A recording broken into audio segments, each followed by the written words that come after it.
friends, it's RSKT, and welcome back to another episode of the AE Modular Video Library, the series that takes a look at the wide range of modules available for the AE Modular system.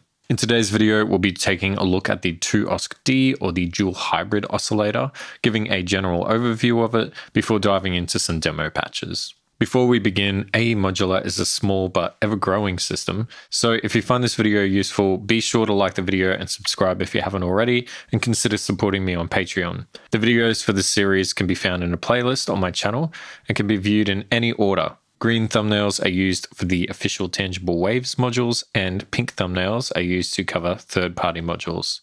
With that said, let's take a look at the dual hybrid oscillator.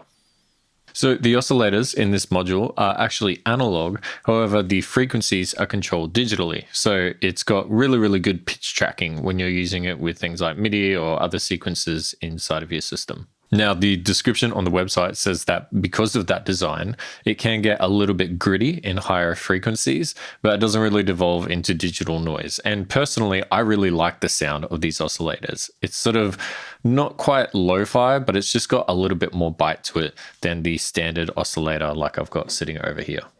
So first up, I'm just going to plug in the output of my mixer so that we can actually hear this thing. And then let's plug into the input and have a listen at some of the wave types that we've got in here. So both oscillators are essentially identical.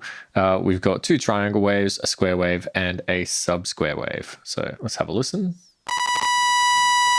So I'm just going to turn that down a little bit. After that, we've pretty much got an identical sound wave, but then below that, we've got the square wave, which, yeah, wow, that's extremely loud. Sorry about that.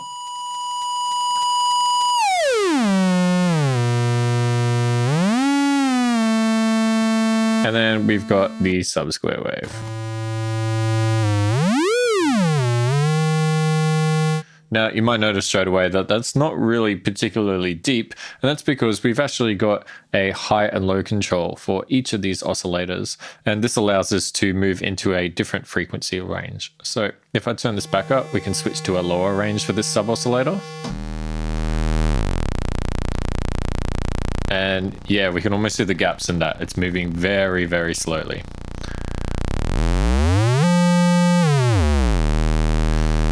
And I might as well just show you what the others sound like in this sub-range.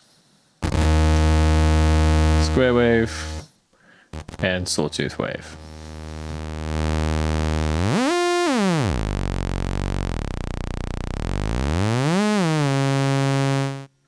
As for the inputs, we've got CV inputs for both the oscillators so that we can use an external sequencer or an internal sequencer to control something like this. So for example, if I were to just feed the clock out to the clock in of my RBSS down here, which is essentially like a little Turing machine, take the CV out and we'll plug this to the CV in on this top oscillator.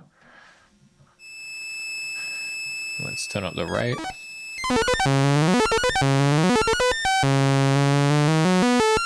Now obviously the signal isn't quantized, but yep, there we go, CV control works.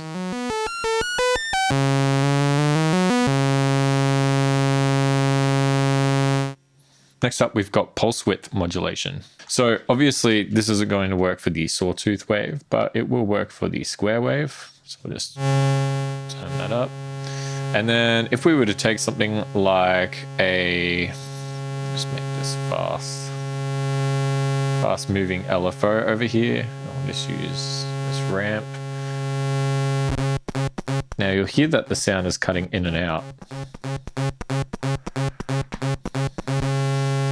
And that's because if we turn this pulse width knob all the way, we can hear that it's working, but in higher ranges, it cuts out completely, and same for the lower ranges. So ideally, what you might want to do is plug this into something like an attenuator,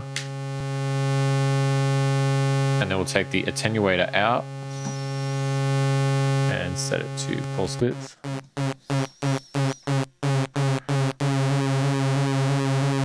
And you might just need to make sure that your pulse width knob is turned all the way up or down for this.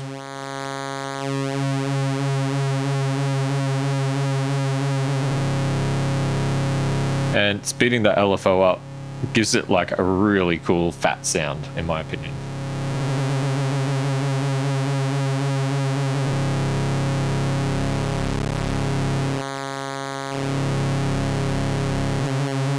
Making this move really slowly and sort of just help add a little bit more variation to the sound.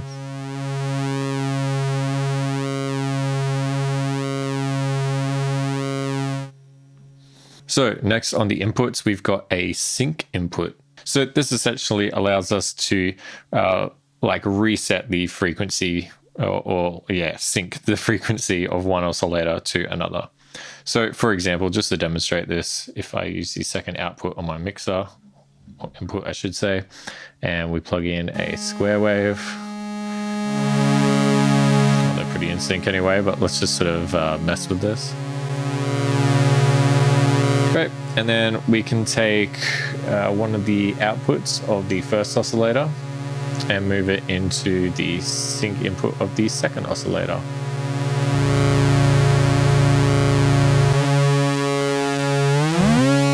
Now you can hear that that second oscillator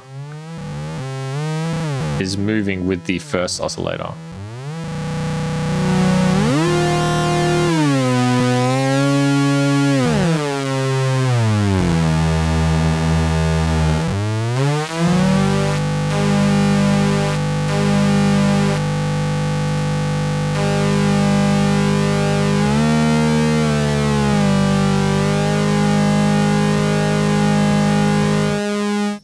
So yeah, that's really, really cool. It's a great way of making like a really fat sound, and you can feed something like that into the second mixer input on this mixer down here. And then yeah, you've got like a huge fat bass sound.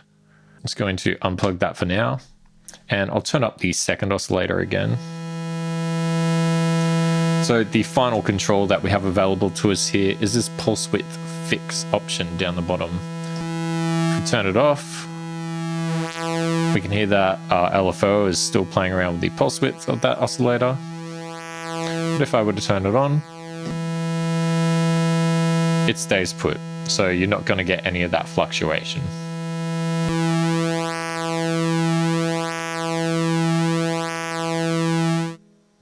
The other interesting part about this is that we can also like take other waves, for example, and just plug it directly into the CV control of our oscillators. And that way it just sort of allows you to play around with different sorts of sound and do some sort of sound design stuff. So we can hear that the pulse width modulation on our first oscillator is really playing around with this. But now we have like a completely unique sound that we can plug into something like a VCA and go to town on making music with.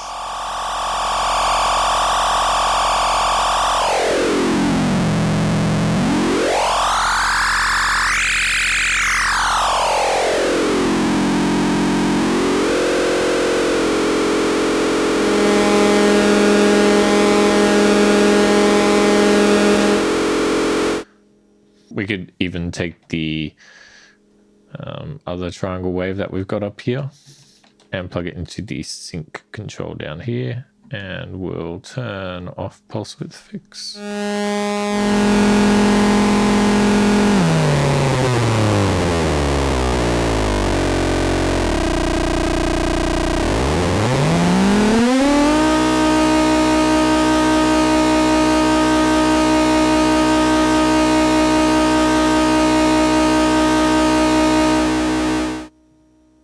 So yeah, I mean, something like that is a really great sound. Just as a patch example, we could now mix these into the second part of our mixer down the bottom here. Let's take the output of that mix and we'll move it into the WAS filter up the top here. And let's plug that filtered signal into a VCA.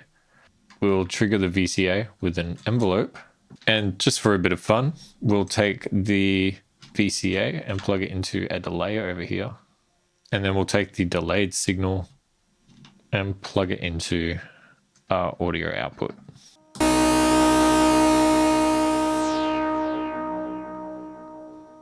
Awesome. Then finally, we can take, I don't know, sequence B of the Euclid grid over here, for example, and we'll trigger our gate of the envelope with it. And wow, I didn't realize I made that so big. Just make that a bit smaller and add in some steps.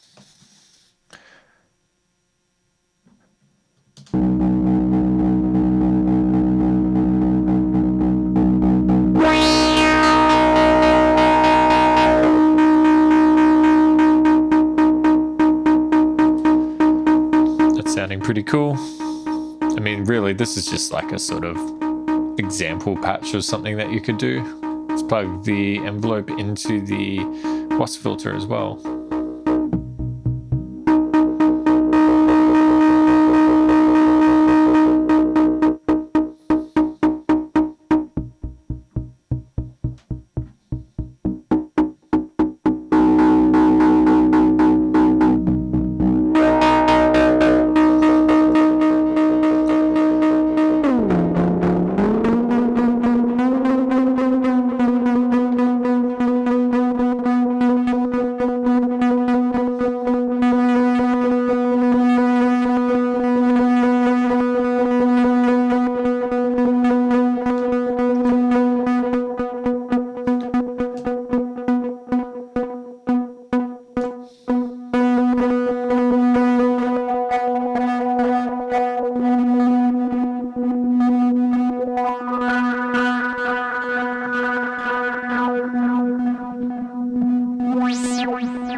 So yeah, the main reason that I demoed that is because sometimes I think people can look at this thing and just be like, oh, it's only got a couple of sawtooth waves and a couple of square waves and can't really do much else with it.